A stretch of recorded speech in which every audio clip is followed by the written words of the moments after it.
Bismillahirrahmanirrahim. Assalamualaikum warahmatullahi wabarakatuh. Alhamdulillahi rabbil alamin. Wassalatu wassalamu ala asyrafil anbiya'i wal mursalin Sayyidina Muhammadin wa ala alihi wa sahbihi ajma'in. Subhanaka la ilma lana illa ma 'allamtana innaka antal alimul hakim. Rabbi shrah li sadri wa yassir li amri wa hlul 'uqdatam min lisani yafqahu qawli. Amma ba'du. Ikhwani, ikhwati, anak-anak semuanya, rahimakumullah.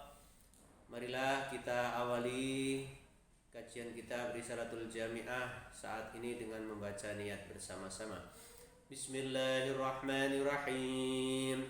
Nawaitu ta'alluma wa ta'lim wa tadhakkura wa tadhkir wa naf'a wal intifa' wal ifadata wal istifadah wal hatha ala tamassuki bi kitabillah wa sunnati rasulih sallallahu alaihi wasallam wa ad-du'a ila al-huda wa ad-dalalata ala al-khair ibtigha'a wajhillahi ta'ala wa mardatihi wa qurbi wa thawabihi subhanahu wa ta'ala ala hadiniyah wa ala qulutin salihah nawaina kama nawa aslafuna salihun fi hadhil munasabah. Al-Fatihah. A'udzu billahi minasy syaithanir rajim. Bismillahirrahmanirrahim. Alhamdulillahi rabbil alamin arrahmanir rahim maliki yaumiddin iyyaka na'budu wa iyyaka nasta'in ihdinas siratal mustaqim siratal ladzina an'amta 'alaihim ghairil maghdubi 'alaihim waladdallin amin. Bismillahirrahmanirrahim. Qala al-mu'allif rahimahullahu ta'ala wa nafa'ana bihi wa bi ulumihi fi darin amin. Ilankal, kita lanjutkan kajian kitab Risalatul Jami'ah. Yang lalu sudah sampai pada hal-hal yang harus dilakukan waktu sholat, bahkan harus khusyuk, harus khudur. Kita ini usahakan jangan sampai riya, jangan sampai tidak ikhlas, seperti itu. Untuk saat ini kita masuk pada pembahasan, bisa dibuka kalau yang punya kitabnya, halaman 23. Apa? Qala wa yubtilu sholatal al-kalamu amdan walau biharfaini. Di sini kita akan membahas hal-hal yang membatalkan sholat. Syaibul Mu'allif Ahmad bin Zain al-Habsyi menuliskan wa yubtilu sholata, dan membatalkan sholat yaitu apa? Al-kalamu amdan, berbicara dengan sengaja, walau biharfaini, walaupun hanya dengan dua huruf. Satu dengan dua huruf, wa nasyan in kathura, atau berbicara banyak karena lupa. Ternyata kita ini perlu yang namanya mengetahui hal-hal yang berkaitan apa saja yang membatalkan sholat. Yang pertama ini apa? Berbicara walaupun dua huruf. Apa contohnya berbicara dua huruf? Kalau kita lihat, kalau di dalam bahasa Arab dua huruf ini misalnya qa, qaf, ya, ataupun qi, itu satu huruf tapi dari kata waqa yaqi. Qi adalah fi'il amr. Apa itu? Ini termasuk yang dikategorikan bisa dipahami dan bisa dimengerti, maka bisa membatalkan.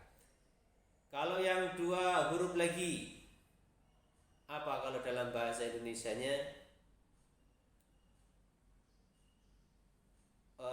dilihat dari bahasanya itu kita lihat a itu berapa tuh, panjang tuh a. Kalau sudah aduh gitu sudah jelas itu beberapa huruf. Kalau dalam hal ini patokannya adalah huruf yang ada di bahasa Arab. Uf itu alif fa, uf, wala taqul lahuma uffin. Nah, di situ itu dua huruf. Maka membatalkan sholatnya, atau dia berbicara banyak walaupun lupa. Mosok waktu sholat dia ngomong, dia waktu sholat malah ngobrol, dia lupa kalau dia dalam keadaan sholat. Jadi ini yang dua huruf seperti uf, wala taqul lahuma uffin dalam ayatnya. Hamzah, ha, seperti itu. Terus apalagi, dan banyak sekali nanti contoh-contohnya.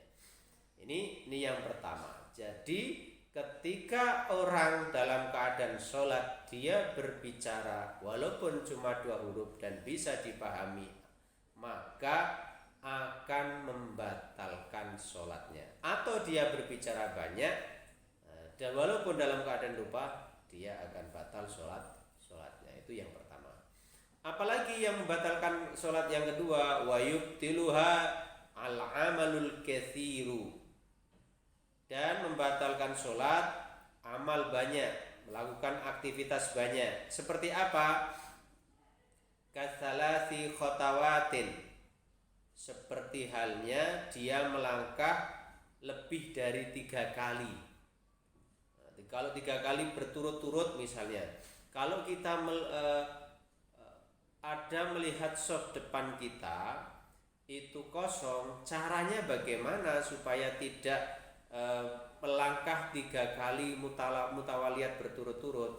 Makanya dari ini ketika kita sejajar kaki kita, maka satu kaki maju, keduanya mensajari, berhenti sejenak, baru maju lagi, berhenti sejenak. Nanti sampai 3 kali berarti berhenti sejenak. Ini dihitung 1 langkah menurut ulama fikih. Tapi kalau kita ini dari shop yang sebelumnya ke shop depannya, ini 3 kali langkah, 1, 2, 3 langsung berhenti, maka ini termasuk 3 kali berturut-turut. Nah, apa bedanya yang pertama dengan yang kedua? Yang pertama dari majunya kaki 1 dan dilanjutkan kaki yang 2 dengan berhenti, ini tetap dihitung 1 karena ada jeda berhenti, tidak langsung maju ke depan. Dari langkah yang kedua maju lagi kakinya dan maju lagi kaki kiri atau kanannya, ini dihitung 1, tapi diberi jeda berhentinya, itu yang membedakan antara yang 1 dan yang kedua. Kalau yang kedua kan langsung 1, 2, 3, 4, malah 4, jelas akan membatalkan sholatnya. Itu yang kedua. Makanya kita harus perhatian ketika melihat ada shop yang di depannya itu kosong, caranya itu seperti apa? Melangkah 1 langkah berhenti, melangkah 1 langkah berhenti lagi, melangkah 1 langkah berhenti lagi sampai shopnya yang kosong di depannya. Paham tuh? Baik, seperti itu. Itu yang kedua. Apalagi yang membatalkan sholat, wal aklu, makan, mosok makan juga, ya jelas. Misalnya, maaf, kita habis makan sebelum kita sholat, tidak kumur-kumur. Di sisa ada di sela-sela gigi ada 1 nasi masih tersisa. Waktu sholat, nasi tadi lepas dari sela-sela gigi. Terus kita telan, walaupun cuma 1 nasi, 1 butir nasi. Nah, wong Jawa bilang 1 upo. Itu termasuk makan disengaja dalam sholat. Karena yang dimaksud makan itu memasukkan sesuatu ke dalam rongga mulut ini, dan ditelan, maka membatalkan puasa. Membatalkan sholatnya, seperti itu.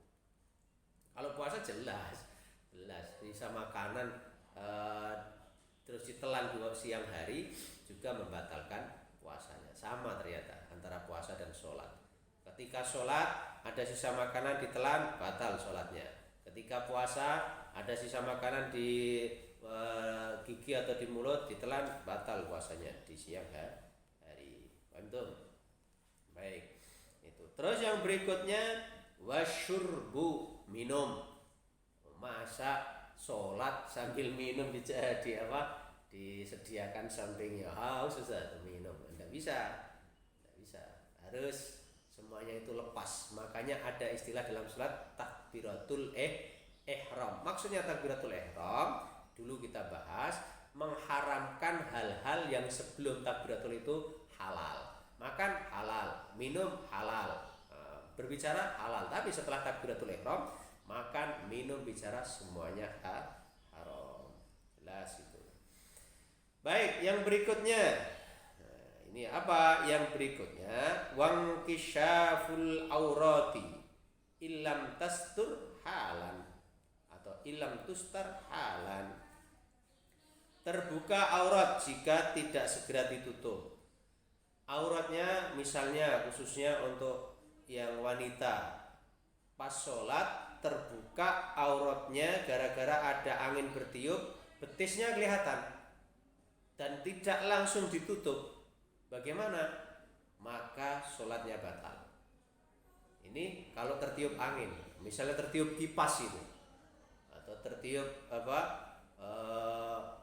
angin-angin yang kencang. Kalau untuk laki-laki bagaimana?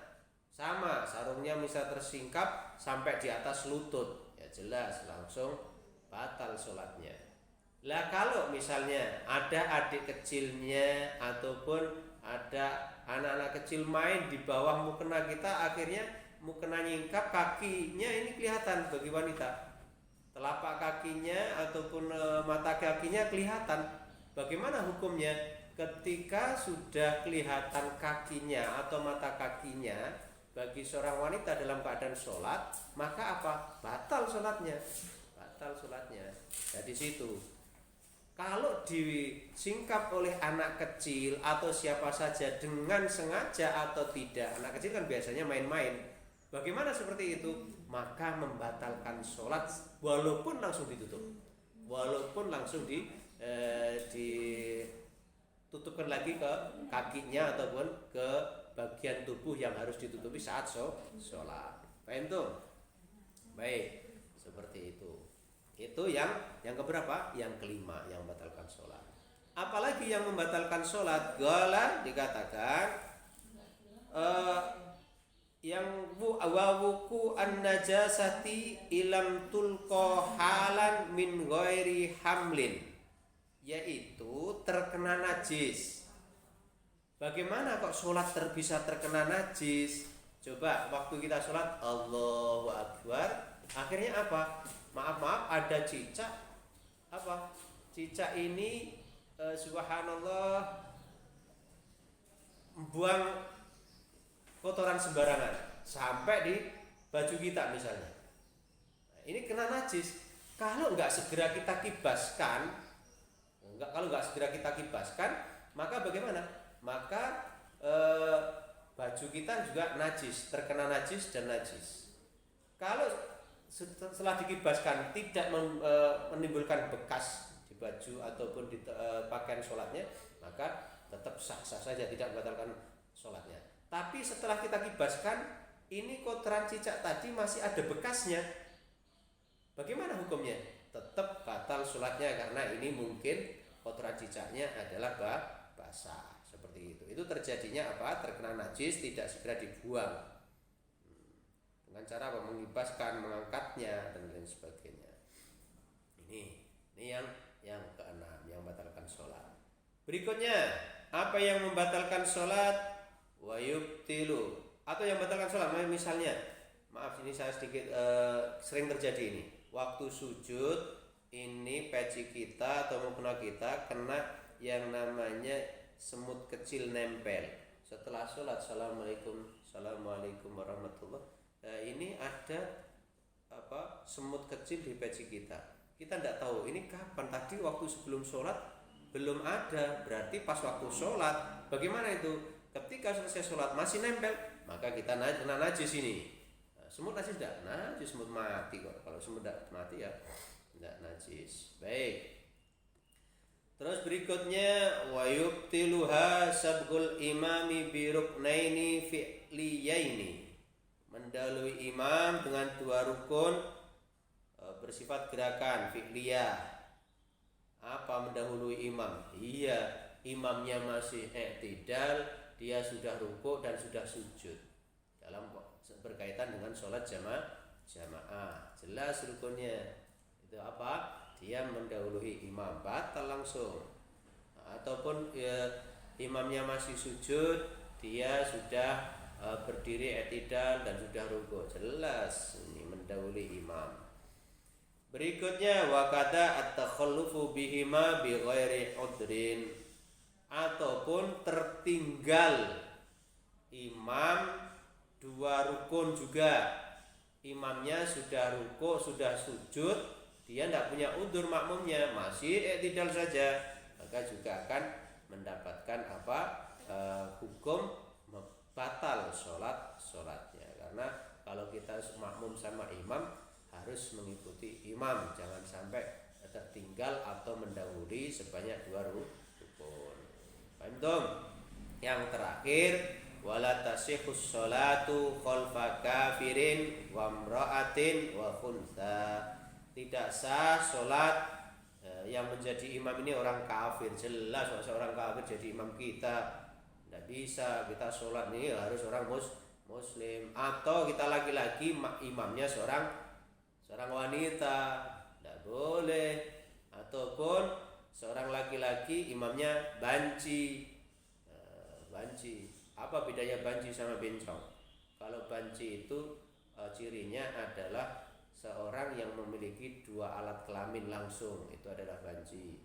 Kalau bencong itu seorang laki-laki yang berlagak seperti dan berdandan seperti perempuan. Nanti kalau kita bahas masalah imam ini, kalau imamnya laki-laki, makmumnya boleh laki-laki, wanita atau banci. Kalau imamnya itulah wanita, maka boleh makmumnya seorang wanita ataupun banci.